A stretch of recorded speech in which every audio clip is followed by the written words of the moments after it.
The CBS Radio Mystery Theater presents...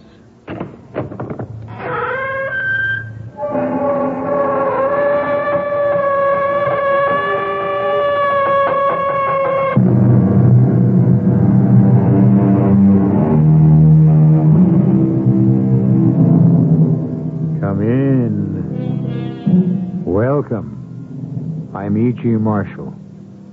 When Marie Antoinette was told that the people had no bread, she replied, "Let 'em eat cake." She only meant it as a jest, and she could never understand why A, nobody laughed, and B, she would have to pay for it with her head. It all goes to prove that the public will tolerate any abuse from its rulers except a half-baked joke, which is why the story you're about to hear concerns a very serious person. How did you get in here? You don't remember me, Your Excellency? Halder. You're John Halder. Yes. But you're dead. You were shot this morning. How did you escape? I didn't escape. I was shot. You didn't die. I died. All the bullets hit me. What do you want? I only want to know the answer to one question.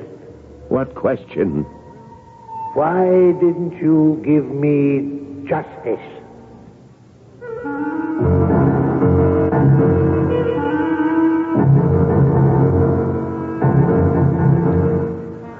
Our mystery drama, Blue Justice, was written especially for the Mystery Theater by Sam Dan and stars Leon Janney. It is sponsored in part by Contact, the 12-hour cold capsule, and Buick Motor Division. I'll be back shortly with Act One. To the man who bought the Skyhawk, to the girl in the Century, we're glad you like your Buicks, glad you set your spirit free. And to the family from Ohio, to the folks up in St. Paul, nice to see you join us, nice to see you all. There I was with my new Buick Skylark, and there he was, just coming out of the store with a new coffee table. "I like your coffee table," I said. "I was going to buy one just like it." "Thank you," he said. "I like your Buick Skylark, too. I was going to buy one just like it." "Thank you," I answered. Then he suggested, "Listen, you like my coffee table and I like your Skylark. Why don't we get married?" What can I say? I guess it was love at first Buick. It's nice to see you join us. We're glad it came to be. Nice to see you join us. Like your spirit's free. Buick, dedicated to the free spirit in just about everyone.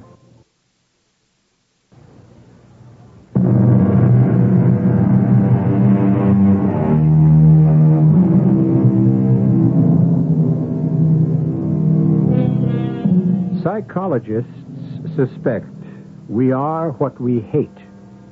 The poets write of people who do protest too much. Is it possible, therefore, that they shout the loudest against evil whose resistance to it is the weakest? Consider Mr. Peter Littlewood. He is Assistant Minister of Justice in a country whose language would be utterly incomprehensible to most of us. So, we have translated everything into English, or rather, American. When we said that Peter was Assistant Minister of Justice, we also stated his problem. He would like to be the minister. He is honestly convinced he could do a much better job than the minister. Why were you in the square? The square? I don't remember. Yesterday, you said you had gone there to buy ribbon for your wife. I don't remember. Please, I'm so tired. Isn't it true you went to the square to join the demonstration? No, I went because my wife wanted me to buy her some ribbon. I bought her the ribbon. What was the name of the shop? Oh, please, I'm so tired. The guards won't let me sleep. What do you mean the guards won't let you sleep? They keep shining lights in my eyes, and they keep hitting me. Abusing a prisoner is against the Constitution. You're lying. It's true. Please, believe me. You have the right to lodge a complaint. Here, take this complaint form. No. Why not? The guards, they find out and they kill you. No, I won't sign that. Professor John Halder. Professor. You're a college professor, an intellectual. You know the law. You must report any official who is delinquent in his duty. Well, The truth then must be you are not being abused by the guards. I just said Therefore, you are lying. it's the truth. Then sign the complaint. And so, we establish the fact that you are a liar. No. You're lying about going to the ribbon shop. No, it's true. Where is the ribbon? The ribbon? You claim you bought some ribbon. Where is it? Yes, well, I must have lost it. Who are your accomplices? I don't have any accomplice. I never said or did anything against the government. You never told your students that there should be more than one political party? No, I only And that told... all parties should be free to criticize the government? I only explained that was how it was in other countries. Why were you in the square the day of the demonstration? I told you to buy my wife some ribbon. What color ribbon? Blue. I remember. How much ribbon? How much? She said, John, stop at that little shop and pick up 2 yards of blue ribbon. She told you to pick up the ribbon? Yes. Wait. You could ask her. Why didn't I think of that before? Oh, it's so simple. Just ask her. We have asked her. Well, then that should... Bring in Magda Halder. Magda. Oh, Magda. Tell them why I was in the square that day. Mrs. Halder, did you ask your husband to buy you some ribbon? Magda? Did you ask him to buy some ribbon? No. Magda, you did. No. You remember, Magda? Tell them my life depends on it. Tell them you asked me to buy the ribbon. 2 yards of blue ribbon. Did you, Mrs. Halder? No. Magda, what did you do to her? Take her away. She's making a mistake. Believe me, it was ribbon, blue ribbon. I'm innocent. Innocent. And to hear them tell it, they're all innocent. You'd think there were no guilty people in the whole world. Innocent. You have to get up early in the morning if you want to fool Peter Littlewood. And now for the toughest job of all, going up against that fat slob, the minister. Well, it can't last forever. Come in, Peter. Sit down. Quite a night's work you've done here. Yes, Your Excellency. In private, you needn't call me Your Excellency. I would prefer Carl or Citizen Miller. I'm also Dr. Miller, a Ph.D. in mathematics of all things. I prefer Your Excellency. In spite of the fact that it annoys me. The office you hold demands the title of respect. I have certain standards of conduct, and if a man relaxes... Let it go. Yes, Your Excellency. I've looked through these cases. Quite a batch. 40. I'm hoping for your immediate approval so that sentencings might be carried out at once. I see all of them are guilty. Yes, Your Excellency. You mean in this entire lot, not one of them was innocent? If there were, I would have recommended immediate acquittal. You should make it your business to find a few innocent people here and there. It's good politics. I don't deal in politics. I'm guided strictly by the evidence. An effective minister of justice is not guided by the evidence. He guides the evidence. Thus, it can lead him in any direction he chooses. Dismiss the charges against 10% of this lot. They are all guilty of trying to overthrow the government. 4 out of 40 will not overturn the existing order of things. Besides, it's an investment. An investment in what? In getting a good night's sleep. I have no trouble sleeping. You will. You will one day, unless you make provision. I'm afraid, Your Excellency, I don't understand. Free 4 of these people. But they are all guilty. Here, for instance, this one. This pathetic little college professor. This John Halder. Hmm? Yes. He just happened to be there. Says he was going to his shop to buy his wife some ribbon. She had asked him to. She denies telling him that. Yes, well, it says here, John Halder, 71. His wife, Magda, 29. Definitely December and May. Would you agree? Your Excellency, I don't see what all When a this woman testifies against her husband and she is half his age, one might profitably pursue certain personal ramifications. Is she pretty? She's pretty, I guess. How do we know she isn't using this as an opportunity to rid herself of an elderly husband?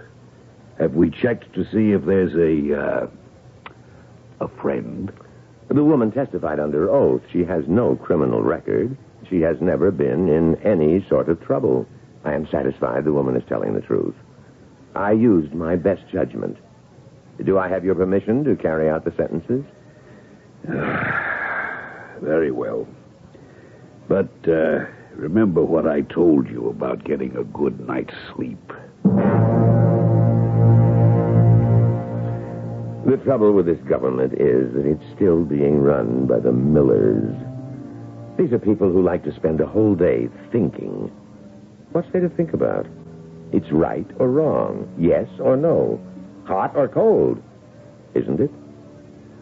What this country needs is more men of action. Men like me. Men who don't get all twisted up in their own thoughts. Men who go by the book.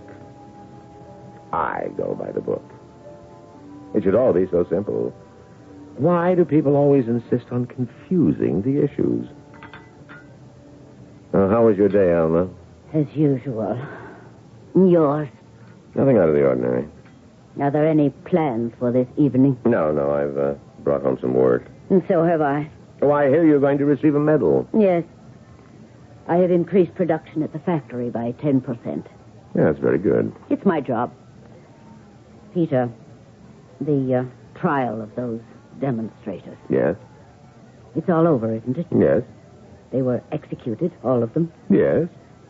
Well, then, why do you have to keep working so late? Because the enemies of the people never sleep.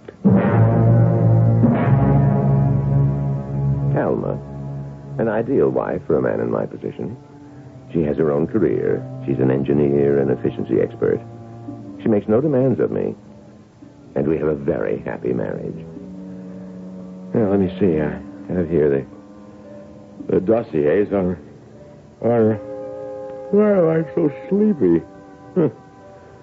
Well, I didn't get any sleep last night, so maybe I... Who can that be? Come in. Come in. Good evening, Mr. Assistant Minister. What do you mean by interrupting me at home? Who are you? How did you get in here? Don't you recognize me? I suppose not. There are so many of us. Halder. John Halder. Yes, John Halder. But you're dead. You were shot this morning.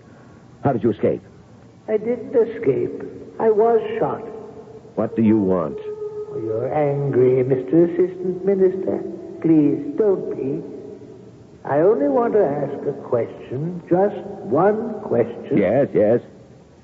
Why did you believe Magda and not me? Why would Magda lie? Why? I never suspected it, but now I've found out. She has a lover. And that's why she wanted me out of the way. I'm twice her age. I'm not very exciting. He's young, good-looking. He's everything that I'm not. But why didn't you accuse her of this when she testified? Because I didn't know. I know now why she did it. And you should have investigated. You take pride in your sense of justice. But you didn't give me justice. You shot me on perjured testimony. There were 40 others. How many of them died needlessly? It's a dream.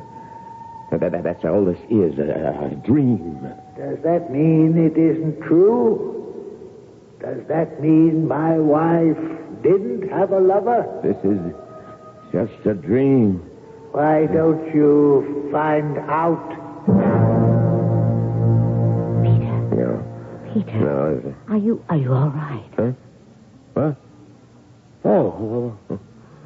What's the matter? I was passing by your door. I heard you muttering and mumbling. Oh, I must have fallen asleep at my desk. I was dreaming.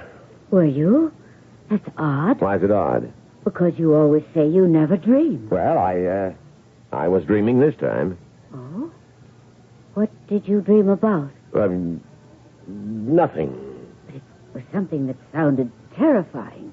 Absolutely frightful. I tell you it was nothing. Nothing.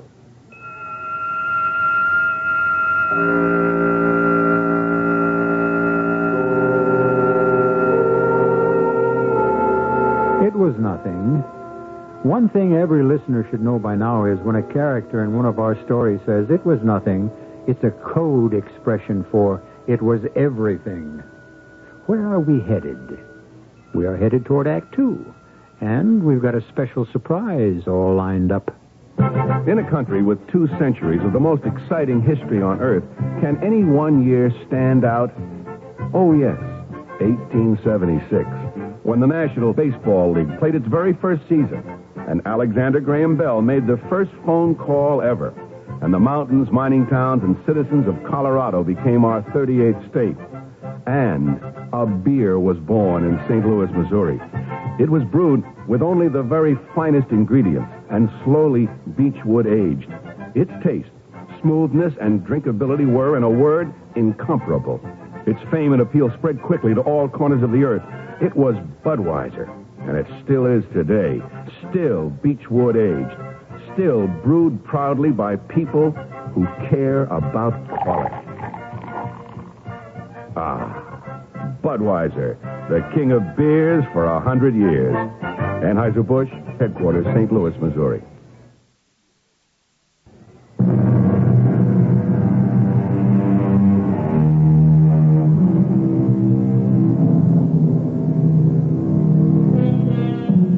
In Peter Littlewood, we have a man who claimed he never dreamed.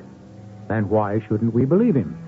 But now, by his own admission, he has had a dream. A very odd and disturbing dream.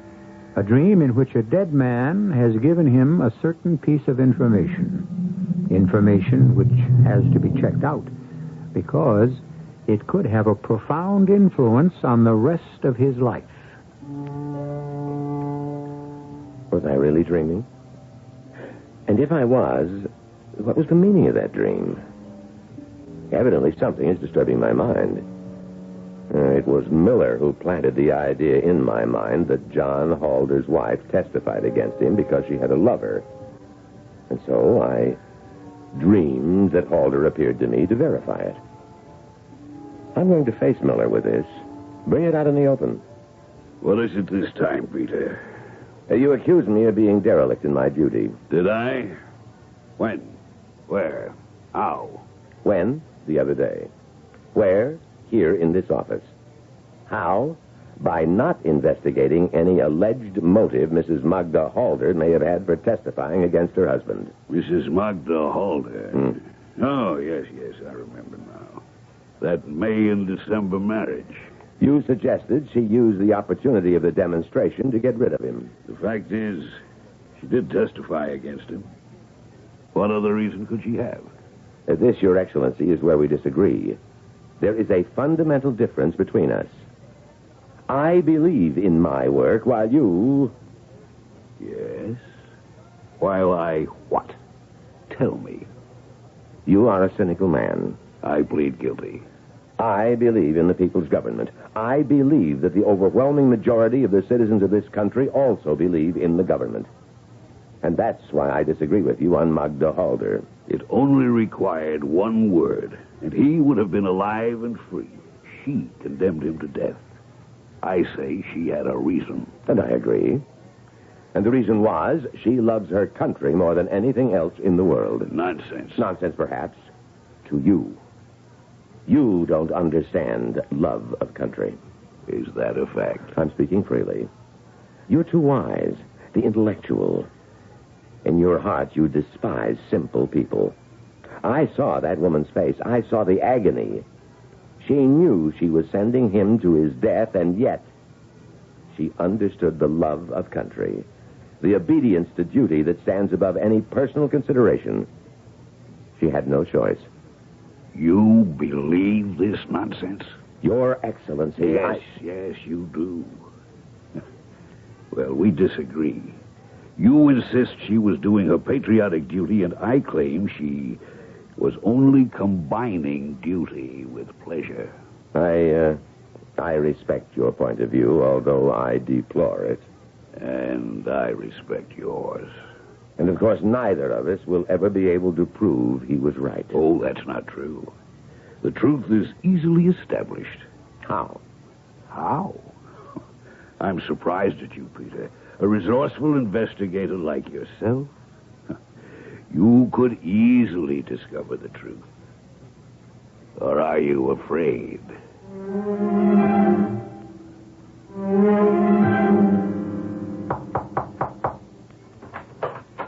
Yes? Oh. The Assistant Minister for Justice, Mrs. Halder. May I come in? Oh, certainly, Your Excellency. Well, won't you have a seat? I'm merely here to ask you a few questions. Now, you said you did not ask your husband to stop off and buy the ribbon that day.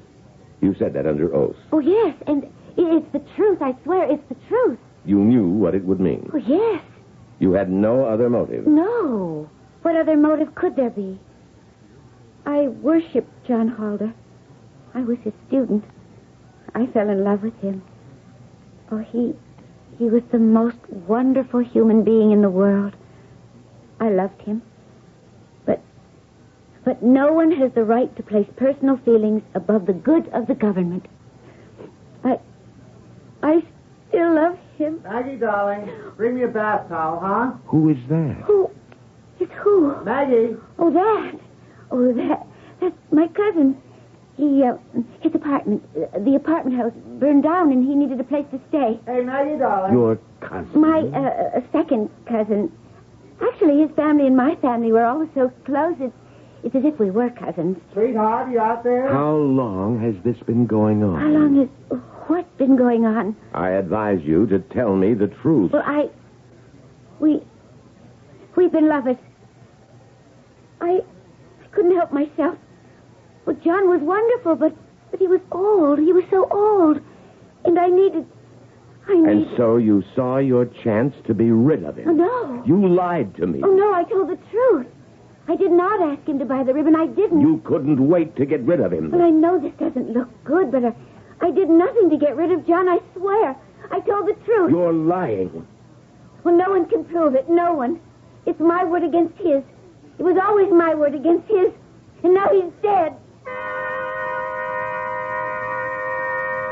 There was terror in her voice, but I could read the triumph in her eyes.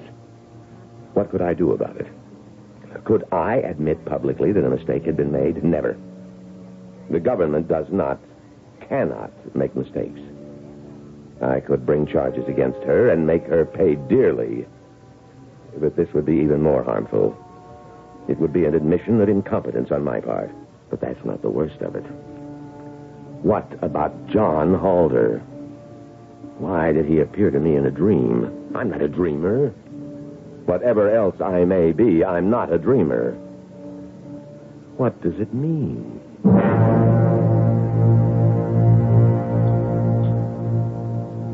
What time shall we arrive there tonight? Oh, arrive where, Alma? At your minister's reception. Oh, I'd forgotten. I don't think I can go. Are you ill? No, I'm not ill. Well, you appear somewhat pale. Well, I haven't been getting much rest. I promised myself to get to bed early tonight. As a matter of fact, right after dinner. Won't His Excellency be put out if you're not there? Couldn't you go without me? Do I have to go?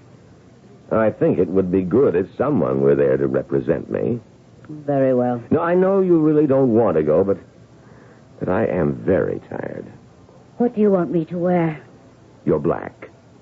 Miller is very fond of women in black. Is he?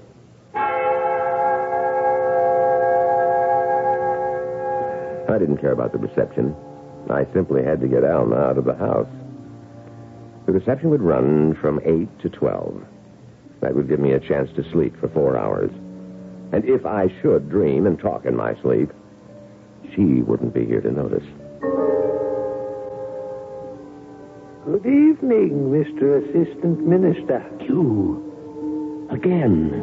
Why are you surprised? You knew I would be here. What do you want? Justice. I'm sorry. There's nothing I can do. That's a lie. Can you be brought back to life? No. Well, then what can I do? Do you want me to admit publicly that your execution was a mistake? That would result in a certain amount of trouble for me. Is that what you want? I told you what I want. Justice. What is justice? This is something you must figure out for yourself. Wait a minute. Come back here. Where are you going? Peter. Come back. Come back. Peter. Come. Where?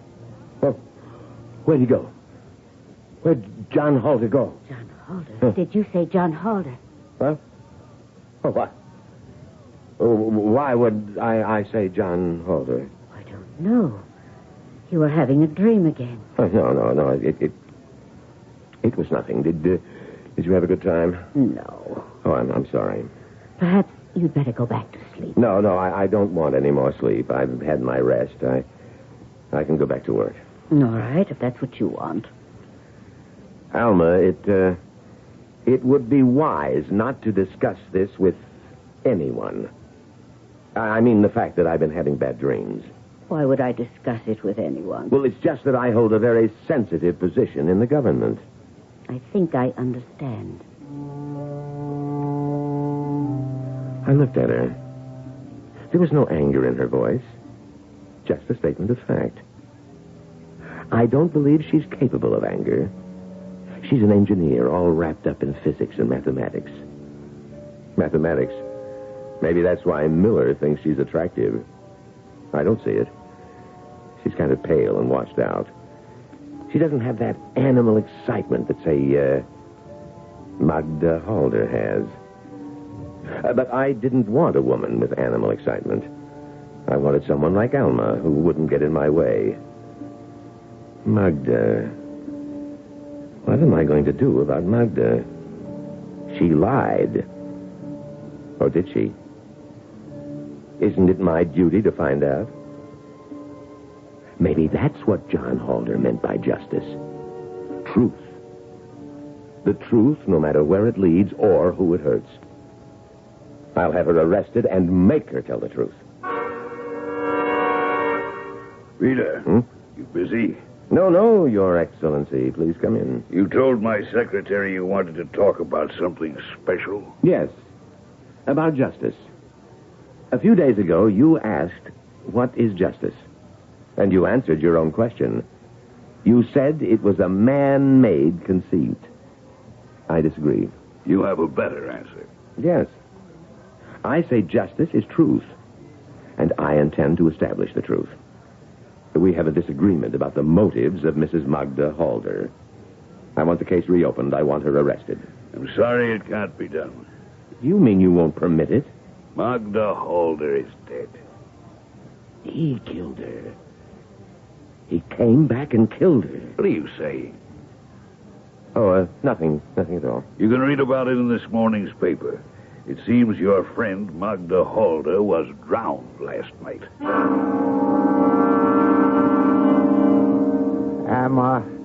Am I in trouble, Your Excellency? Why was I arrested? You were having an affair with Magda Halder?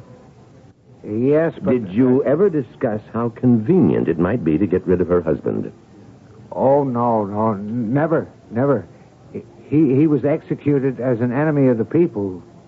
Well, you know about that, Your Excellency. And what happened to her last night? We decided to take a boat ride. You know, the excursion steamer. And we were on deck. And suddenly, she screamed, "No! Keep away from me! Keep away!" Everybody turned to look. She kept yelling, "No, John, no! Keep away from me!" John? Yes. She must have thought she saw John, her dead husband. Next thing I knew, she had climbed onto the rail and she fell or jumped. I dove in after her, but it was dark and I couldn't find her. And before she could be rescued, she was dead. Very well, you may go. You mean I'm not wanted for anything? I said go.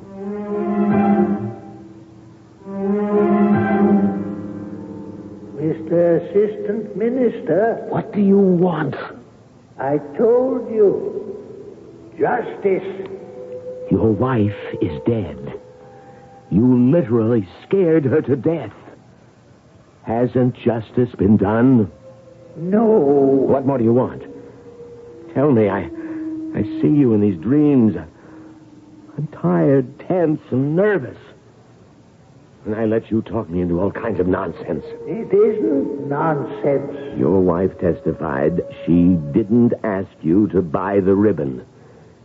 Now she's dead. But there's someone else we can ask. I'll lay this to rest once and for all.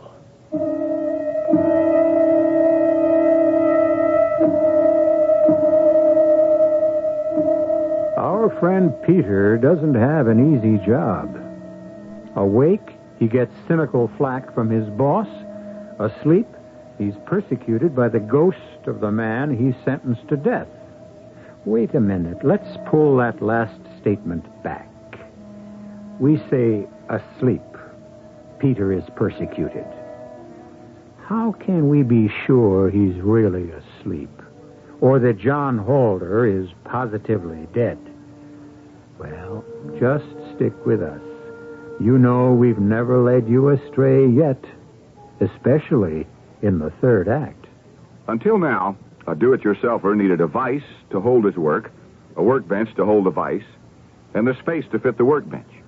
Hi, Pat Summerall to tell you that True Value hardware stores can help you change all that with the Black & Decker Workmate.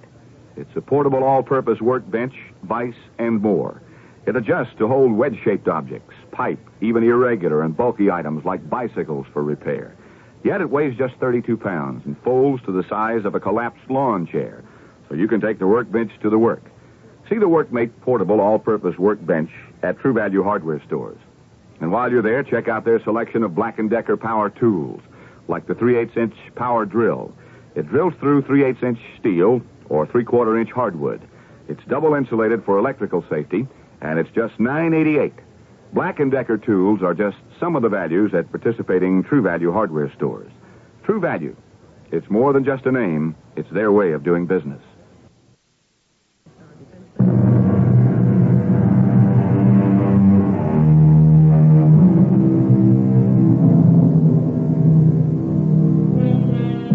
Peter Littlewood has been serving as his country's Assistant Minister of Justice. And it has just been called to his attention that he really doesn't know what justice is, which you must admit is an embarrassing situation. And since so much life and death is involved, Peter is determined to find out about one particular death, regardless of how much it costs. Yes, sir. May I help you? Oh, Your Excellency. You know who I am. Yes, sir. Everyone knows you. You're the assistant to the Minister for Justice. I have a question to ask you.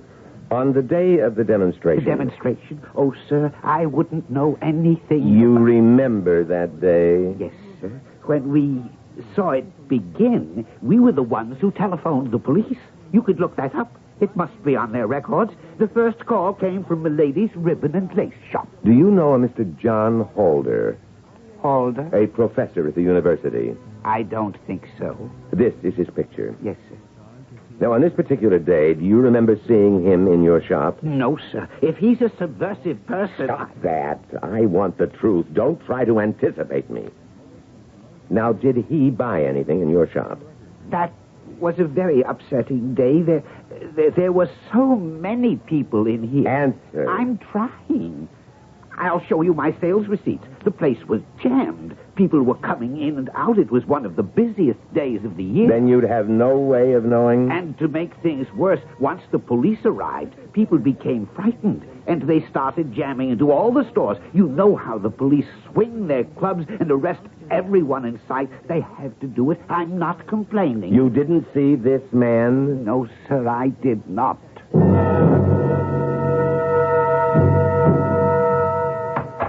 Peter? Yes, Alma. Oh, you're rather late. I'm sorry I kept dinner waiting. But we're not dining at home. We're not. Peter, are you all right? We're the minister's guests for dinner tonight. When did this happen? Well, the date was made at least a week ago. Oh, I can't seem to remember. It's formal. I'm just too tired. You don't want to go? I just want to get some sleep. Well, then you'll simply have to call the minister. Would you do it for me, Alma? I can hardly keep my eyes open. If you want to go, well, you can. Oh, I find your minister a bore. And why would I want to go alone? Besides, I have work to do. Hello? Dr. Miller? Oh, it's you, my dearest. I'm afraid Peter and I must disappoint you this evening. Peter's not well. A pity. Really a pity. We'll just have to make it tete-a-tete, won't we? Shall I send the car for you, darling? Just a moment, Your Excellency. Peter, the minister insists I come alone. He's invited some people to discuss plant security with me. I hate to impose, Alma, but it might be better. Your Excellency, Yes, my darling. I'll wait for your car. The champagne is cooling. Hurry. Goodbye, Your Excellency. I am sorry you're in for a boring night, Alma. I'll manage to get through it somehow. If Halder dares to show up now, I can face him. I have the evidence. He's a subversive. He said he was in that shop and bought the ribbon. If that were true, he could have proven it. But his wife denies sending him there. The shop owner can't remember seeing him there. He can't prove he was there. But I can prove it. You? Yes, John Halder. What do you want from me? Justice. You said you could prove you were in the ribbon shop. How can you prove it? Look in this bag. This small brown bag. Look at what's inside. The ribbon. Yes, the ribbon. The blue ribbon Magda asked me to buy for her. And here, the sales slip. When you were being interrogated, you were asked where the ribbon was. You said you lost it. That's true. But how did you lose it, and how did you find it? I walked out of the shop, and the police descended upon the square, grabbing at everyone. I dropped the bag. It fell against the building. I remember that after I was executed. And so I went back there later, and it was still there. Here, take it. The ribbon. The blue ribbon. The ribbon. Well, what am I supposed to do? Take it. Use it as a symbol for justice. Justice? Take my place. My place in the underground. No, you're crazy. No. There will never be justice as long as this government exists to make a mockery of it. Help fight for a true government of the people. No. You say no, but you'll do it. You'll do it because now you believe in justice. I must wake up. Wake up from this nightmare. You will not wake up until you hear me out. Look at your people. How they cower in fear. No, I'm not listening anymore. Yes, you are. I have brought you the symbol, the blue symbol of freedom and justice. This blue ribbon. Let me alone. I will go away now, but you will remember every word I said, and you will act. You must, or else I and so many others will have died in vain. Goodbye, Peter. I know I leave the fight in good hands.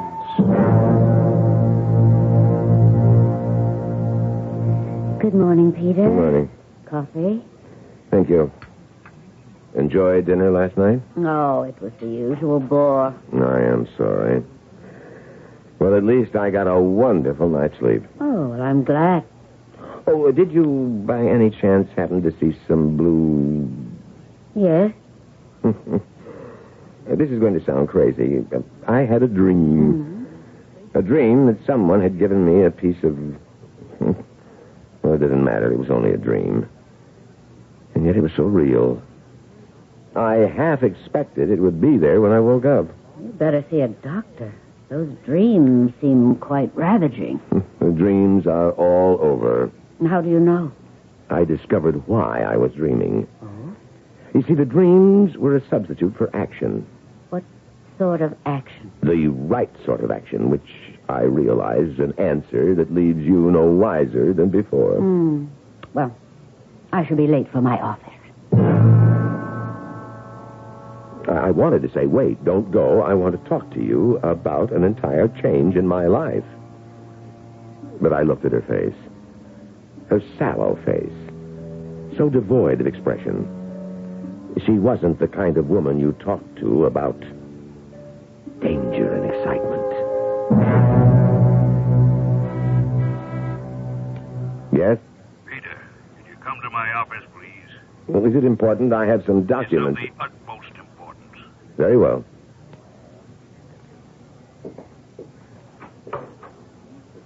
What is it, Your Excellency? Say, what are all these people doing here? This should be familiar to you. You've attended so many in the past. It's an administrative trial. A trial? Who's been tried? You are. I am. Sergeant, place the handcuffs on him. No, wait. Be seated. I demand to know what You this is will all... have your chance to be heard. You are charged with the murder of Professor John Halder. Murder? What? I sentenced him to death, and you approved the sentence. I was not in possession of all of the facts. You had withheld evidence. What evidence? Evidence that would have proved John Halder's innocence. That you murdered him. That isn't true. Why would I want to murder him? I didn't even know him. You knew his wife. His wife? You were attracted to her. That's a lie. And so you deliberately withheld the evidence. I defy you to produce any evidence. Do you recognize this? It's the bag. Yes. The bag which contains the purchase Professor John Halder made at the ribbon shop. 2 yards of blue ribbon which could have proved his innocence. But where... How did you get that bag? How do you think? Your wife brought it to me. My wife? Alma, you're here? What are you doing here? Mrs. Littlewood, will you tell us how you came into possession of the bag with the blue ribbon? I found it under my husband's pillow. And what made you bring it to me? I knew about the case, and I heard him talk about it in his sleep. How he loved her. That isn't true. John Halder brought it to me. John Halder is dead. Even so, he gave me the ribbon. Pretending to be insane will not save you. The fact is, the ribbon which could have saved John Halder was found in your possession. Thanks to the patriotic gesture by your wife, it is ours. Alma, why? Why did you do this to me? It was my duty as a citizen. You have committed the most heinous crime an official can be guilty of. Abuse of office. Now, is there anything you wish to say before sentence is passed? Alma, where did you get the ribbon? It was only a dream. Alma, answer me. You needn't answer him, my dear. My dear? My dear? Is that it? Is that what happened? But he's twice your age. What do you see in him? Take him away. No, please, Your Excellency. Please. Thank you, gentlemen. The trial is over. Champagne, dearest. Yes, my darling. And so the Honorable Peter Littlewood, assistant to the Minister for Justice, was finally brought to justice himself. You may say he deserved to die for all the people he had cruelly killed. And, of course, he also deserved to die for the cruel way he neglected his wife. But I shall not neglect you. I shall return in just a few moments.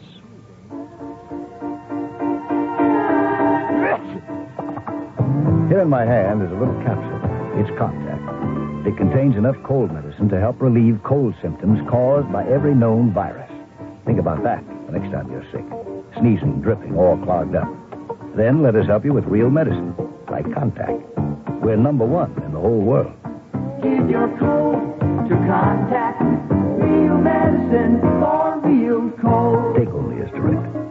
Hemorrhoid sufferers, the proof is here. Proof from leading doctors and hospitals of a medication that helps shrink swelling of hemorrhoidal tissues caused by inflammation. It's doctor-tested, hospital-tested Preparation H. Hundreds of tests prove that in many cases, Preparation H gives prompt temporary relief of occasional pain and itch and helps shrink swollen, inflamed hemorrhoidal tissues. Preparation H, ointment or suppositories, use only as directed. Doctor-tested, hospital-tested Preparation H helps shrink swollen hemorrhoidal tissues.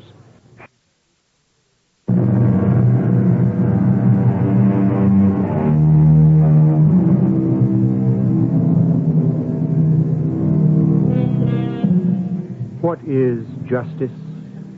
Odd that a man who is engaged in the dispensing of justice would have to ask himself that question. Or is it so odd? How many of us know the meaning of our daily task? Or in other words, how many people really know what they're doing? Deponent knoweth not. Our cast included Leon Janney, Jackson Beck, E.V. Jester, and Robert Dryden. The entire production was under the direction of Hyman Brown. And now, a preview of our next tale. Accidents happen every day. A foot may slip, a tile could fall, and the only guilty party would be the wind. How, Laurent? How? Trust me, my angel. I shall find a way. Did you hear anything? Outside the door. It sounded like Madame's cat, Francois. How could that be? He may have followed me here. Shh.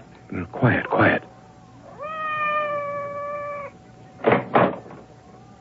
Nobody. It's not a thing. It was only in our imagination. But why should we have both imagined the voice of Francois at the very same moment? Oh, hold me close, Laurent. I'm very afraid. The Mystery Theater was sponsored in part by Anheuser-Busch Incorporated, Brewers of Budweiser, and True Value Hardware Stores.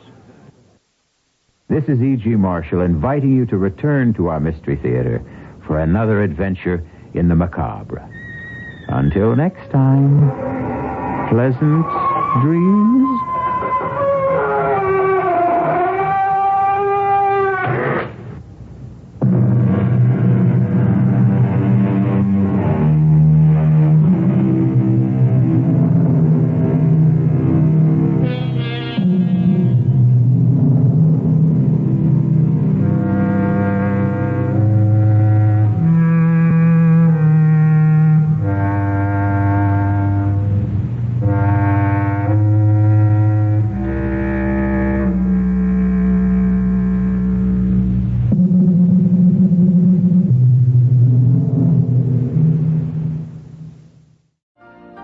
You've been listening to the OTR Gold Network. Find more classic radio at otrgold.com.